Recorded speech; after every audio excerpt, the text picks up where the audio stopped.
It was a muggy Tuesday morning in August when Marcus Ellison, a newly appointed police chief, stepped out of his car in the heart of Springdale, a small city tucked away in the rolling hills of North Carolina. Dressed in a simple plaid shirt, worn jeans, and scuffed sneakers, he didn't look the part of a man who had spent over 20 years climbing the ranks in law enforcement. That was by design. Marcus believed in seeing the truth without filters, not through the lens of prepped introductions or sanitized tours. As a black man stepping into leadership over a precinct rumored to be riddled with misconduct, he chose to observe unannounced. Blending in was his first act of leadership. The parking lot was already alive with movement. Officers came and went, laughing, talking, ignoring the quiet observer who surveyed their patterns. Nobody recognized him, which was no surprise. His appointment had only been announced a few days prior, and he had deliberately avoided media appearances. He adjusted the brim of his cap and took a deep breath. His mission was heavy, to dismantle a toxic culture festering behind those precinct walls. Marcus wasn't afraid of resistance, but he braced for the storm this role would bring. As he stepped through the side entrance of the station, the familiar scent of coffee and bleach struck him. Phones rang. Typing clacked. Voices overlapped in casual chatter. He walked slowly, scanning the precinct. Officers gathered near desks, laughing, comparing notes, filling out paperwork. Then, just as he neared the break room, a voice cut through the din. "Hey, you lost, buddy." Marcus turned. A white officer in his mid-30s was approaching. The name on his badge, Officer Trent Daniels. Behind him, two more officers leaned against the wall, watching. Daniels sneered, giving Marcus a once-over with thinly veiled disdain. "This ain't a shelter," Daniels said. "You need to take that mess somewhere else." Marcus held his tongue. He wanted to see this through. Daniels smirked and stepped closer. "Didn't you hear me? Get out of here.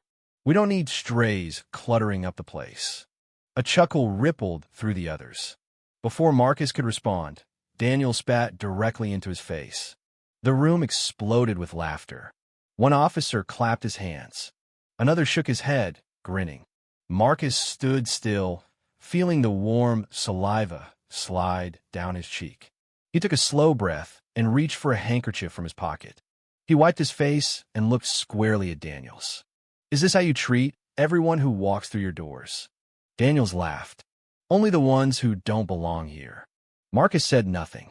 He turned and walked away, heart pounding but expression calm. He entered a hallway and moved toward the main briefing room. Over the intercom, a voice summoned all personnel to the morning meeting. It was time.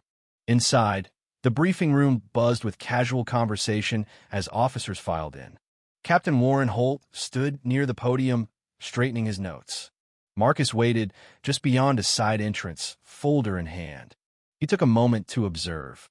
The same officers who had laughed minutes ago were now settling in, sipping coffee, cracking jokes.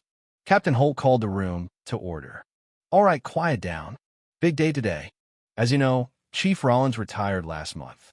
Today, I have the honor of introducing his replacement." Marcus stepped forward. All eyes turned. The room stilled.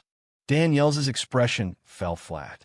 The smirk drained from his face, replaced by disbelief. The silence deepened. Marcus laid his folder on the lectern and surveyed the room. "Good morning. My name is Marcus Ellison. As of today, I am your new chief of police." A murmur passed through the room. Daniels looked away. Officers exchanged glances.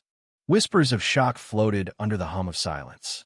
"I came in early," Marcus continued, his voice firm but steady. "In plain clothes. I wanted to see this department with unfiltered eyes." He let that sink in. What I witnessed was disturbing.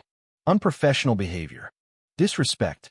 Conduct that undermines our badge and the people we serve. He paused. "The culture that has taken root here ends today." The tension was sharp. Daniels shifted in his seat, sweat beginning to pool at his collar. "Respect," Marcus said slowly, "is not optional. It is the cornerstone of policing. Without it, we lose the trust of our community and each other." He stepped out from behind the lectern. "Some of you thought I was just another powerless man. You laughed. You watched. You participated. But today, you learn that every person matters the moment they walk through those doors. His gaze settled on Daniels. "Officer Daniels," he said, his tone like iron, "you spat in my face. You disrespected me, the badge, and everything this department is meant to uphold." Daniels swallowed hard. "Chief, I didn't know." "Exactly. You didn't know because you didn't care to know. You made assumptions. That's the problem." Marcus returned to the lectern. "This behavior isn't just about one officer. It's about a culture. And that culture is changing. Starting now. Officer Daniels, you're suspended pending a full internal investigation." Gasps filled the room. This is not a slap on the wrist. This is the first in a long series of reforms. If you cannot meet the new standard, this is no longer the place for you. He looked at every face. If you're willing to rise with integrity, respect, and accountability, I will support you. But if you cling to what once was, you'll be left behind. The meeting dispersed in heavy silence. Officers exited quietly. Daniel stormed out, jaw clenched. Marcus lingered at the podium. Back in his office, he barely had time to settle before the phone rang. "Chief," said Captain Holt, "I just wanted to say, you handled that better than most would." "Thanks, Warren.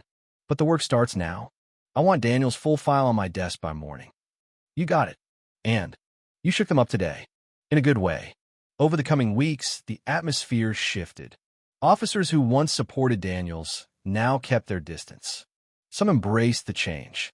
Officer Lena Brooks, a young recruit, confided in Marcus. "I stayed quiet too long, Chief. I want to do better." Marcus smiled. "Then start today." Daniels filed an appeal. It was denied.